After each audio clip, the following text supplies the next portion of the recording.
Dans les années 730 de notre ère, les Noirs marquèrent l'histoire en infligeant une défaite cinglante à l'une des armées les plus fortes et les plus conquérantes que le monde ait connues jusqu'alors. Cette victoire mémorable est une information extrêmement importante à retenir, car elle confirme que l'islam n'est pas arrivé chez les Noirs par la force, mais bel et bien par le commerce dans la deuxième moitié du 8e siècle.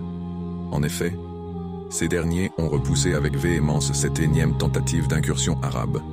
Les raisons de l'expédition omeyyade, au-delà de la simple conquête, quelles étaient les motivations des Omeyyades pour s'aventurer si loin en Afrique? Étaient-ils attirés par les ressources de la région, or esclaves? Cherchaient-ils à étendre leur influence religieuse ou politique? C'est la guerre du Dia di Follo, comme les gardiens de la tradition orale l'appellent, que l'on peut traduire par la Première Guerre sainte, qui s'est soldée par une écrasante victoire des Soninké contre la dynastie originaire d'Arabie. Le Djeli Diarra-Sylla l'atteste d'ailleurs dans un livre qui a été édité à cette occasion dans Le Ouagadou et les traditions de Yéréré, à la page 128. Cette guerre dont l'on fait très peu mention oppose l'armée soninké du Tunka, empereur de l'empire du Ouagadou, ou plus communément appelé empire du Ghana, à l'armée arabe des Banu Umayya, souvent appelée Omeyyade. Robert Corvenin, africaniste français et historien, parle de cette expédition dans son ouvrage « Histoire des peuples de l'Afrique noire » à la page 245 en disant qu'elle succède de 2 ans à la bataille de Poitiers, qui s'était déroulée en 732. L'historien André Berelovitch et son concordant Ilios Yannakakis garantissent et admettent que l'expédition arabe, je cite, échoue au Ghana Ouagadou dans leur ouvrage « Histoire du monde », des dates, des hommes et des faits, en page 20. Les Omeyyades constituent le plus grand califat ayant vu le jour. Avec plus de 11 millions de mètres carrés de superficie, seuls les empires russes et mongols le surpassent. Les Omeyyades s'étendirent de la péninsule ibérique, Espagne, à l'ouest jusqu'aux portes de la Chine en Extrême-Orient, en passant par l'Afrique du Nord, le Proche-Orient, l'Asie mineure et le Khorasan en pays perse. Bien que les dates varient selon les auteurs, c'est sous le califat d'Ubayd Allah ibn al-Habab al-Salouli, important dignitaire omeyyade en Égypte de 724 à 734, puis gouverneur omeyyade en Afrique du Nord, plus particulièrement à Kairouan, en Ifriqiya de 734 à 741. Sous le règne du calife Ubayd Allah ibn al-Habab, ils cherchèrent à conquérir de nouvelles terres plus au sud, y compris le Bilad al-Soudan, ou Pays des Noirs, qui correspond à l'Afrique subsaharienne. La tradition orale, base de la transmission des savoirs dans les sociétés africaines, nous raconte à cet effet que l'un des descendants de Okba ibn Nafi al-Fihri, lui aussi Quraishite et compagnon du prophète de l'islam, Muhammad paix et salut sur lui, entreprit des campagnes en direction du Soninkara. Selon les traditionnalistes généalogistes saracolés, c'est son arrière-petit-fils Habib ibn Abi Ubaïda al-Fihri qui fut envoyé conquérir le pays des Noirs. Les dires des griots, Djeli, sont étayés par les écrits d'auteurs orientaux tels que Ibn Abd al-Hakam, al-Baladouri, Ibn al-Athir ou encore Ibn Khaldoun, sans oublier l'Andalou du XIe siècle, al-Bakri.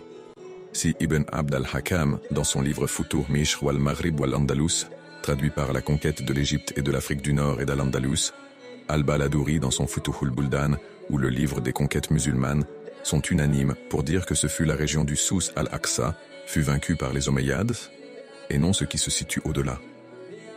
Il n'apporte donc pas plus de précision quant à l'issue de ce qu'il s'est passé dans le Bilad al-Soudan. Ces auteurs restèrent relativement vagues sur la suite des événements chez les Noirs au sud du Sahara. Il aura fallu attendre en effet Ibn al-Athir dans son Kamil fit Tahrir pour plus de précision. Il confirme que l'expédition menée par les Omeyyades fut victorieuse en pays amazigh, chez les Berbères, Masmouda et Sanadja, et non pas chez les populations noires du Bilad al-Soudan. En effet, il détaille que les Arabes obtinrent des captifs de guerre de race berbère et que Habib ibn Abi Ubadia des Banu Fihr revint en parfait état de cette expédition. Il affirme que ce dernier terrorisa tout le Maghreb. En aucune mention jusque-là n'est faite quant à ce qu'il s'est passé pour les troupes engagées dans le Soninkara. La défaite des Arabes contre les Noirs ne fait aucun doute, toutefois il aura fallu attendre les 2 auteurs suivants qui, ayant obtenu plus d'informations dans les années qui suivent, nous confirmeront l'issue de ce qu'il est advenu quand les Soninké et les Omeyyades se sont rencontrés. Le premier d'entre eux est cette fois originaire d'Andalousie, en Espagne, et il corrobore les paroles des griots Djeli. En effet, al-Bakri ajoute dans son livre Kitab al-Masalik ou al-Mamalik que des survivants de l'armée omeyyade, qui ont été épargnés par les Marakas, se sont installés au Ghana Ouagadou, formant une communauté appelée les Hunayhin.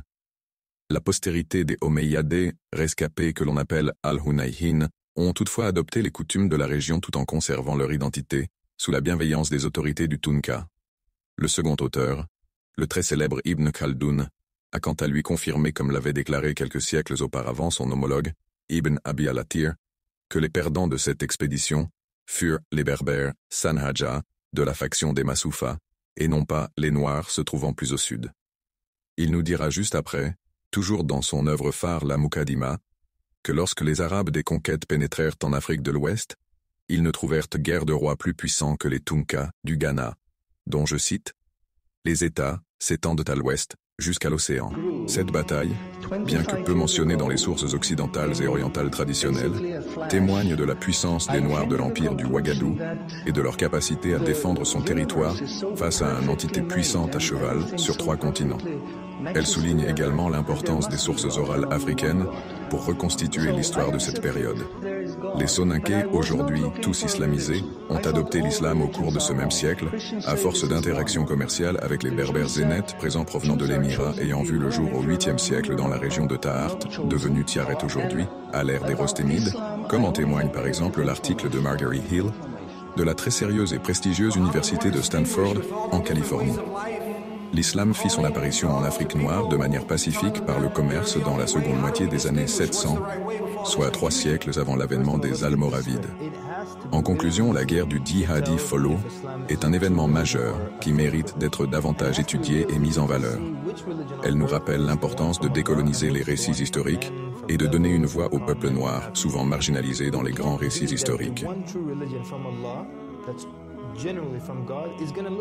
Exactly, and not discernible from the one that's from devils, one that's written by men or made up by men or altered by men.